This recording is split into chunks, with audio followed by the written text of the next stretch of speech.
నమస్తే, welcome to vibrant AP. ఇక మ్యాటర్లోకి వస్తే ఏపీలో త్వరలోనే 4 రాజ్యసభ స్థానాలు ఖాళీ అవుతున్నాయి. కూటమి బలం నేపథ్యంలో 4 స్థానాలు కూడా కూటమి పార్టీలకే దక్కనున్నాయి. 4 స్థానాల్లో 1 జనసేనకు, 3 టీడీపీకి సొంతం కానున్నాయి. అయితే చివరి నిమిషంలో ఏ మార్పులైనా జరిగినా టీడీపీకి 1 తగ్గుతుంది. మిత్రపక్షాలైన జనసేన, బీజేపీకి చెరొకటి అండ్ టీడీపీకి 2 స్థానాలు దక్కే అవకాశాలున్నాయి. ఇక రాజ్యసభ బరిలో కీలక మార్పులు తప్పవని అమరావతి నుంచి సమాచారం అయితే అందుతుంది. ఆంధ్రప్రదేశ్ రాజకీయాల్లో రాజ్యసభ అభ్యర్థుల ఎంపిక ఇప్పుడు చాలా హాట్ టాపిక్గా మారింది. కూటమి ప్రభుత్వం తరపున రాజ్యసభకు వెళ్లే అభ్యర్థుల విషయంలో కీలక పరిణామాలు అయితే చోటు చేసుకుంటున్నాయి. సానా సతీష్, బేదా మస్తాన్ రావులకు మరోసారి రాజ్యసభకు వెళ్లే అవకాశం దక్కబోతుందని కూడా ఒక సమాచారం ఉంది. కొత్తగా లింగంనేని రమేష్ పేరు తెర మీదకు వచ్చింది. ఈయన పేరు రేసులోకి రావడం చాలా ఆసక్తికరంగా మారింది. జనసేన కోటాలో భాగంగా రమేష్కు ఈసారి అవకాశం దక్కుందని కూడా చెప్తున్నారు.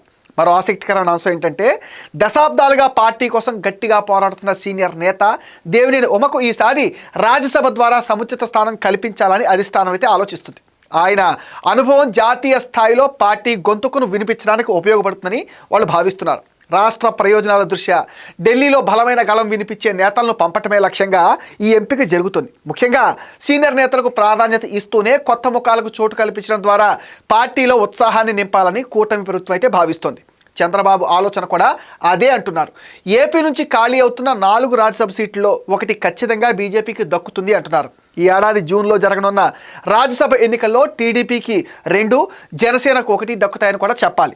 ఇక బీజేపీ కోటా కింద ఏపీ నుంచి రాజ్యసభకు నామినేట్ అయ్యేది ఎవరు అంటే చాలా పేర్లు వినిపిస్తున్నా నిన్నటి దాకా ప్రచారంలో ఉన్నటి ఒకటైతే లేటెస్ట్గా లిస్టు చూస్తే వేరే పేర్లు కూడా వచ్చాయి. 2020లో జరిగిన రాజ్యసభ ఎన్నికల్లో ఏపీలో వైసీపీ ప్రభుత్వం ఉన్నా కూడా బీజేపీకి దగ్గర మనిషి అని పేరున్న పరిమళ రత్వానికి రాజ్యసభ సీట్ దక్కింది. దాంతో అంతా ఆశ్చర్యపోయారు. అయితే కేంద్ర పెద్దలు అత్యంత సన్నిహితులు అని కూడా ప్రచారం సాగుతుంది. ఇక ఈ ఏడాది ఆయన కూడా పదవి నుంచి రిటైర్ కానున్నారు. అయితే ఆయనకే మరోసారి రెన్యూల్ చేస్తే ఇప్పటిదాకా జరిగిన ప్రచారం అయితే ఆయన స్థానంలో బలమైన సామాజిక వర్గానికి చెందిన నాయకుడు రిటైర్డ్ ఐఏఎస్ అధికారి దాసరి శ్రీనివాసులు పేరు తెర మీదకు వస్తుంది. 2020లో జరిగిన రాజ్యసభ ఎన్నికల్లో ఏపీలో వైసీపీ ప్రభుత్వం ఉన్నా కూడా బీజేపీకి దగ్గర మనిషి అని పేరున్న పరిమళ రత్వానికి రాజ్యసభ సీటు దక్కడంతో అంతా ఆశ్చర్యపోయారు. అయితే కేంద్ర పెద్దలకు అత్యంత సన్నిహితుడని పరిమళ రత్వానికి ప్రచారం కూడా ఉంది.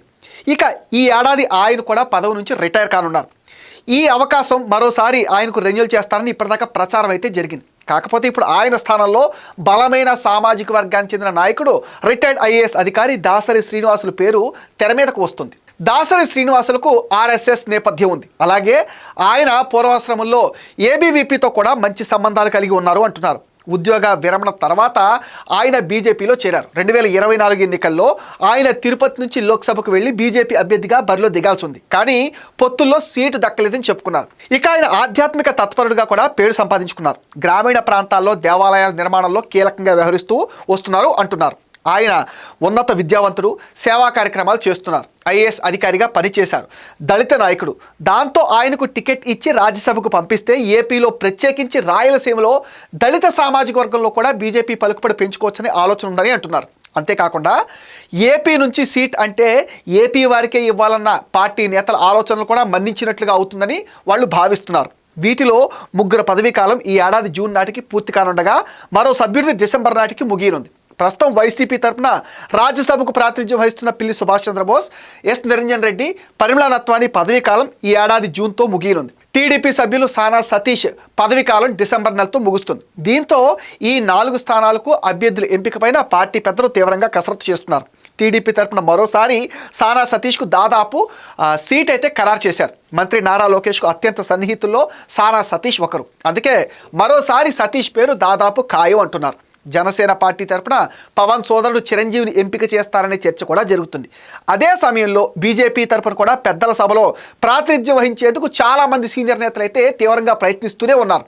ఇందుకోసం అటు టీడీపీలో ఉన్న సీనియర్లతో కూడా మంత్రాలు చేస్తున్నట్టుగా తెలుస్తుంది. ఇక తాజాగా చంద్రబాబు, పవన్, మాధవ్ మధ్య ఇదే విషయం చర్చ జరిగినట్లుగా తెలుస్తుంది. అయితే అలాంటిదేమీ లేదని పార్టీ నేతలు అయితే కొట్టిపారేస్తున్నారు. టీడీపీ తరపున దేవినేని ఉమతో పాటు మరో అభ్యర్థి భాష్యం విద్యా సంస్థల అధినేత భాష్యం రామకృష్ణ పేరు ఖరారైనట్టుగా సోషల్ మీడియాలో ప్రచారం సాగుతుంది. ఇటీవల లోకేష్ పుట్టినరోజు సందర్భంగా తిరుమలలో ఒకరోజు అన్నప్రసాద వితరణకు 44 లక్షల రూపాయలను భాష్యం రామకృష్ణ టీటీడీ చైర్మన్ బీఆర్ నాయుడుకు అందించారు.